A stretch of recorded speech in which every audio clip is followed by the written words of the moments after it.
உலகத்தோட ஆபத்தான இடங்கள்ல இந்த இடத்தையும் ஒன்னா எடுத்துக்கலாம். ஏன்னா இந்த இடத்துல போய் கால் வைக்கணும்னு நினைச்சாலே அவங்களுக்கு தெரிஞ்சிரும்.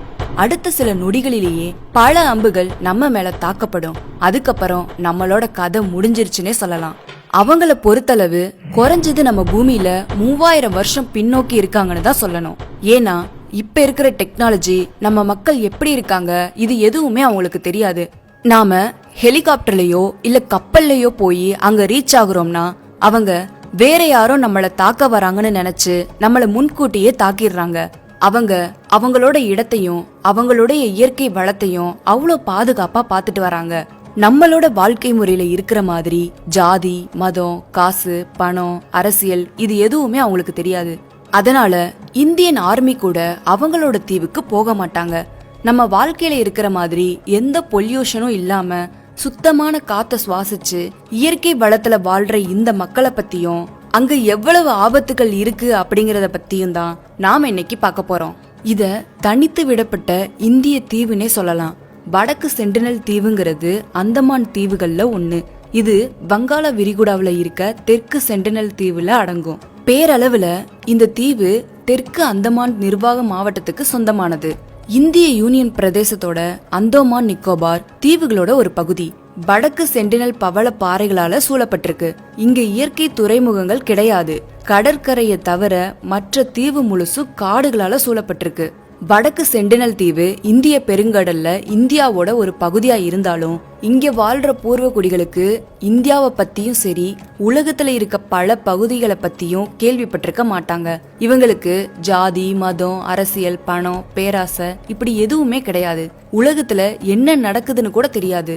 இந்த சென்டினல் மக்கள் வாழ்ற உலகத்தை பத்தி நம்மளால புரிஞ்சுக்கவே முடியாது. பல தடவை இந்திய அரசு இவங்களுக்கு உதவி செய்ய முயற்சி செஞ்சப்பெல்லாம் அவங்க எடுத்த எல்லா முடிவுகளுமே தோல்வியில தான் போய் முடிஞ்சது. அவங்கள தனிச்சு இருக்க தீவா அறிவிச்சு எந்தவித தொந்தரவும் கொடுக்க கூடாதுன்னு இந்திய அரசு உத்தரவிட்டது. இந்திய ராணுவம் கூட அவங்களோட எல்லைக்கு 3 மைலுக்கு முன்னாடியே நிறுத்திடுவாங்க. 1956ல பழங்குடியினரோட அந்தமான் மற்றும் நிக்கோபார் தீவுகள் பாதுகாப்பு சட்டத்துக்கு கீழே தீவும் அதோட குடிமக்களும் பாதுகாக்கப்பட்டிருக்காங்க. இந்த சட்டத்துக்கு கீழே தீவிற்கு எந்தவித பயணமும் 5 கடல் மைல்களுக்கு 9.26 கிலோமீட்டர் தூரம் வரைக்கும் எந்தவித அணுகுமுறையும் யாருனாலையும் இருக்கக்கூடாதுன்னு இந்திய அரசால தடை செய்யப்பட்டிருக்கு. இந்த தீவுல இருக்க மக்கள் கிட்ட போறவங்களை பாதுகாக்கிறதுக்காகவே தனி சட்டம் இருக்கு. இந்திய சட்டத்தின்படி இந்த தீவை நெருங்கினா தண்டனைக்குரிய குற்றம் இருக்கு. இவ்ளோ விஷயங்கள் தெரிஞ்சும் நீங்க அதை கடந்தாலும் நீங்க தீவை நெருங்குறப்ப நீங்க அம்புகள் மற்றும் ஈட்டிகளால தாக்கப்படுவீங்க. 2006ல வடக்கு சென்டினல் கடல் பகுதியில சட்ட விரோதமா மீன் பிடிச்சிட்டு இருந்த 2 மீனவர்களை கொன்னாங்க. அதே மாதிரி அமெரிக்க சுற்றுலா பயணி ஒருவர் 2018ல மரணம் அடைஞ்சாரு.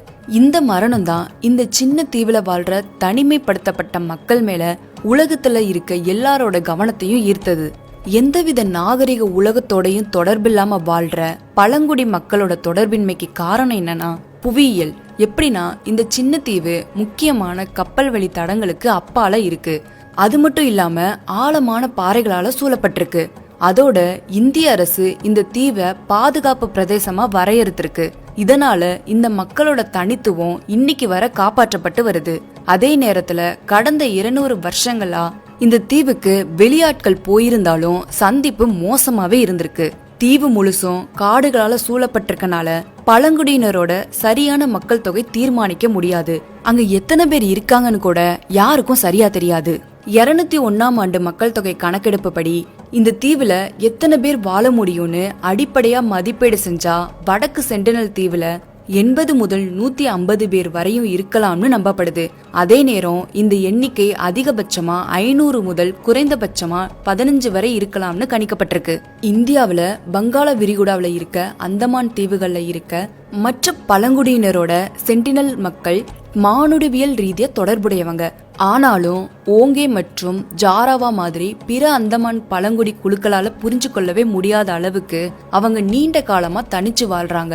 இவங்களோட மொழிய யாராலும் புரிஞ்சுக்க முடியாது. 1967ல சென்டினல் கிராமத்துக்கு ஒரு தடவை போனப்ப அவங்க சாஞ்ச கூரையோடு கூடிய சின்ன குடிசையில ஒண்ணுக்கொன்னு எதிரெதிரா இருக்க மாதிரி கட்டியிருந்தாங்க.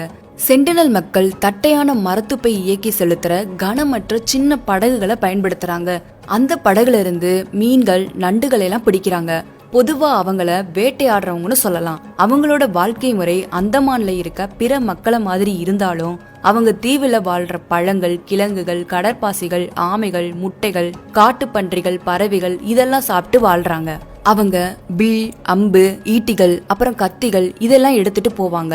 அந்த கருவிகள், ஆயுதங்கள் பல இரும்புகளால நுனிகள் போடப்பட்டிருக்கும். சென்டினல் தீவுல கரையோரத்துல ஒதுங்கும் பொருட்களை கண்டுபிடிச்சு தங்களோட தேவைக்கேற்ப பயன்படுத்தி வராங்க. சென்டினல் மக்கள் கூடைகளை பின்னுறாங்க. அவங்க இரும்புனால செய்யப்பட்ட மர செதுக்குகளை பயன்படுத்துறாங்க. இது மனித குல வரலாற்றுல கற்காலத்துல பயன்படுத்தப்பட்ட கருவி. இதுவரைக்கும் சென்டினல் மொழி எதுவும் வெளியாட்களுக்கு தெரியாது. வடக்கு சென்டினல் தீவுக்கு வெளியே இருக்கிற யாருக்கும் உண்மையிலேயே சென்டினல் தங்களுக்குள்ள எப்படி அழைச்சுக்கிறாங்கன்னு தெரியாது. அவங்கள எப்படி வாழ்த்துறது, இல்ல உலகத்தை பத்தின அவங்களோட பார்வை மற்றும் அவங்களோட பங்கு என்னன்னு யாருக்கும் தெரியாது. 1771 கிழக்கிந்திய கம்பெனியோட கப்பல் ஒண்ணு சென்டினல் தீவை கடந்தது. அப்போ கரையில மின்னொலிகள் மின்னுறத கண்டது. ஆனா கப்பல் ஒரு ஹைட்ரோகிராபிக் ஆய்வு பணியில இருந்ததால அந்த தீவுல நிக்கல. ஹைட்ரோகிராபிக் சர்வேனா கடல் வழி செலுத்தல், கடல் கட்டுமானம், அகழ்வாராய்ச்சி, கடல் எண்ணெய் ஆய்வு, கடற்கரை எண்ணெய் தோன்றது, இது மாதிரி தொடர்புடைய செயல்பாடுகளை பற்றின ஆய்வு. அதனால சென்டினல் மக்கள் ஒரு நூற்றாண்டு வரை வெளியுலக தொந்தரவு இல்லாம இருந்தாங்க. இதுக்கப்புறம் நினிவேன்னு அழைக்கப்படும் ஒரு இந்திய வணிக கப்பல் இந்த தீவோட பக்கத்துல பாறையில மோதி விபத்துக்குள்ளானது. கப்பல்ல இருந்த 86 பயணிகளும் 20 பணியாளர்களும் கடல்ல நீந்தி வடக்கு சென்டினல் கடற்கரைக்கு போனாங்க. அவங்க தீவுல 33 நாட்கள் தங்கி இருந்தாங்க. அப்போ சென்டினல் மக்கள் கரைக்கு வந்தவங்கள வில், அம்பு கொண்டு தாக்குனாங்க. நினிவே கப்பலை சார்ந்தவங்களும் பதிலுக்கு கற்கள், கம்புகளை கொண்டு தாக்குனாங்க. கப்பல் விபத்துல தப்பியவங்கள மீட்கிறதுக்காக ராயல் கடற்படை கப்பல் வர வரைக்கும் இரு தரப்பினரும் மோதிட்டு தான் இருந்தாங்க. இதை ஒட்டிதான் பிரிட்டிஷ் இந்தியாவோட காலனித்துவ பகுதியா சென்டினல் தீவை அறிவிக்க ஆங்கிலேயர்கள் முடிவு செஞ்சாங்க. 1880 மாரிஸ் விடல் ஃபோர்ட்மேன்ற இளம் ராயல் கடற்படை அதிகாரி அந்தமான் மற்றும் நிக்கோபாருக்கு பொறுப்பேற்றார். ஃபோர்ட்மேன் தன்னை ஒரு மானுடவியலனா கருதினாரு. அதே மாதிரி 1880 அவர் வடக்கு சென்டினல் தீவுல கடற்படை அதிகாரிகள், அந்தமான் தீவுல இருக்க தண்டனை காலனியை சேர்ந்த குற்றவாளிகள் மற்றும் அந்தமானோட வழிகாட்டிகள் ஒரு பெரிய குழுவோட தரையிறங்கினாங்க. அப்போ அவங்க அவசரமா கைவிடப்பட்ட கிராமங்களை மட்டுமே கண்டுபிடிச்சாங்க. ஊடுருவல்காரர்கள் வருவதை பார்த்து மக்கள் உள்நாட்டுல மறைஞ்சிருக்க இடங்களுக்கு தப்பி சென்றதா தெரியுது. ஆனா ஒரு வயசான தம்பதியினர் 4 குழந்தைகளும் மட்டுமே தப்பி செல்லும் முயற்சியில தோல்வியடைஞ்சு அங்கேயே தங்கி இருந்தாங்க. ஃபோர்ட்மேனும் அவரோட தேடுதல் குழுவினரும் அவர்களை பிடிச்சு அந்தமான் காலனித்துவ தலைநகரான ஃபோர்ட் பிளேயருக்கு கொண்டு போனாங்க. இப்படி கொண்டு வரப்பட்ட 6 சென்டினல் மக்களும் கடுமையா நோய்வாய்ப்பட்டாங்க. வயசான அந்த தம்பதியினர் ஃபோர்ட் பிளேயர்ல இறந்தாங்க. நோய்வாய்ப்பட்ட 4 குழந்தைகளும் மறுபடி வடக்கு சென்டினல் கடற்கரையில ஒரு சின்ன பரிசு பொருட்களோட இறக்கி விடுறது நல்லதுன்னு ஃபோர்ட்மேனும் முடிவு செஞ்சாரு. குழந்தைங்க தங்களோட நோயை மற்ற மக்களுக்கு பரப்பினார்களா, இல்ல அதோட தாக்கம் என்னவா இருந்திருக்கணும்னு தெரியல. 1896 தப்பி ஓடின ஒரு குற்றவாளி அந்தமான் தீவு தண்டனை காலனியிலிருந்து ஒரு தற்காலிக படகுல தப்பி செல்ல முயன்றாங்க. அவர் வடக்கு சென்டினல் தீவு கடற்கரையில ஒதுங்கினாங்க.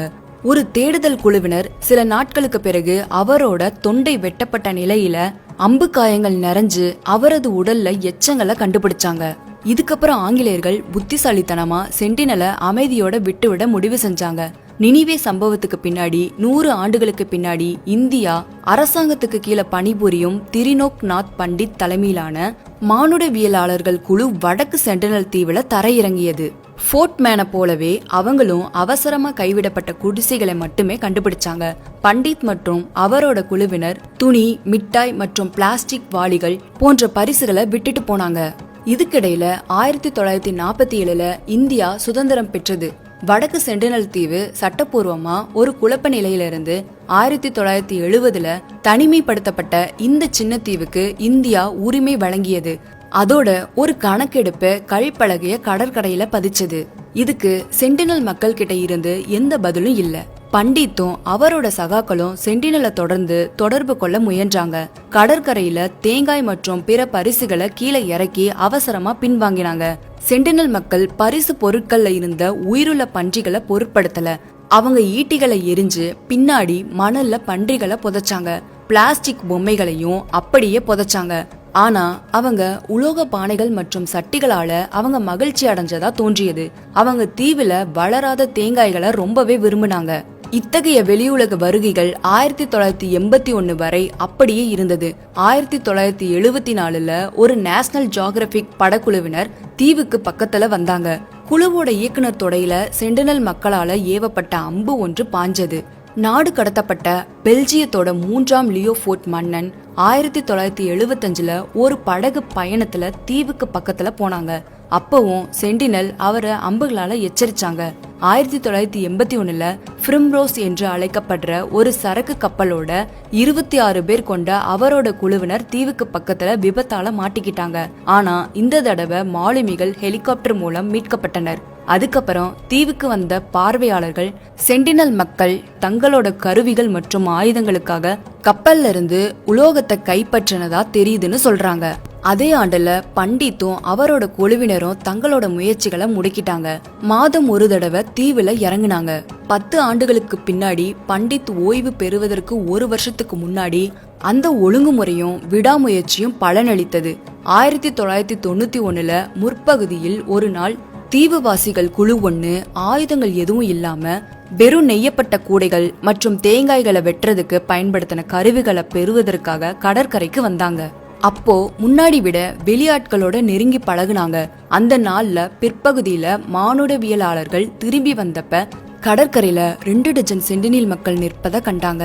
அப்போ ஒரு சுவாரஸ்யமான காட்சி அரங்கேறியது. வந்தவங்களை குறிவைக்க ஒரு ஆண் தன் வில்ல உயர்த்தினான். ஒரு பெண் பில்ல கீழே தள்ளினான். அதுக்கு அந்த மனிதன் பில்லையும் அம்பையும் கைவிட்டு மணல்ல புதைச்சான். இது பேச்சுவார்த்தை அம்சமா இல்ல சடங்கு நிகழ்ச்சியான்னு இன்னும் தெளிவா தெரியல. ஆனா ஆயுதங்கள் அகற்றப்பட்டவுடன் மக்கள் தங்கள் தேங்காய்களை சேகரிக்க பார்வையாளர்களோட படகுகளுக்கு வந்தாங்க. ஆனா சென்டினல் விருந்தோம்பல் அதோட வரம்புகளை கொண்டிருந்தது. சில வாரங்களுக்கு பின்னாடி ஒரு சென்டினல் நபர் விருந்தினர்கள் வெளியேற வேண்டிய நேரம் இதுன்னு பண்பாட்டுக்கு தன்னோட கத்திய உருவி வெட்டும் சைகையே செஞ்சாரு.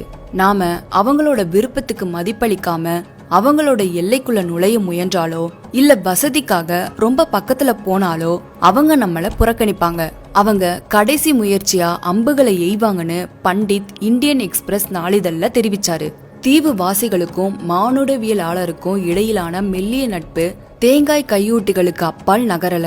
சென்டினலிஸ்ட்கள் பதிலுக்கு பரிசுகளை வழங்கல. அதே மாதிரி பார்வையாளர்கள் தங்குறதுக்கு இல்ல உள்நாட்டுக்கு அழைத்து செல்ல அழைக்கல. இரு தரப்பினரும் உண்மையில் எப்படி மற்றவரோட பேசுறதுன்னு கற்றுக்கொள்ளல.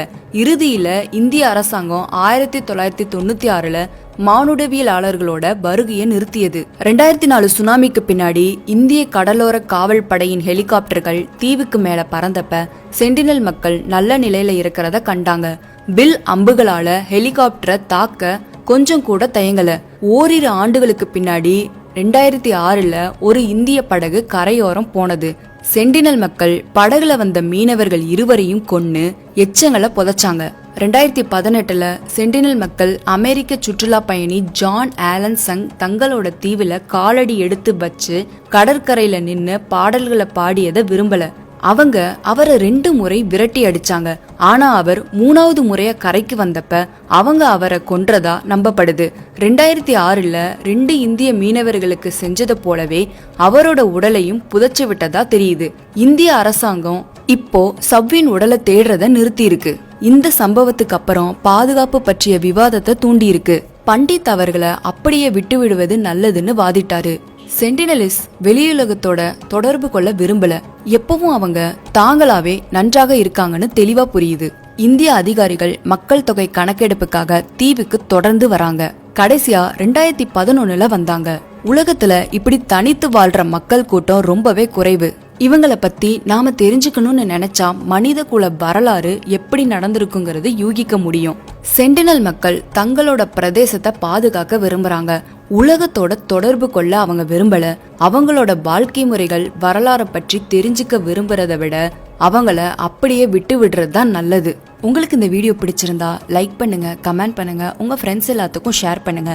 மறக்காம நம்ம சேனலை சப்ஸ்கிரைப் பண்ணிக்கோங்க. நன்றி.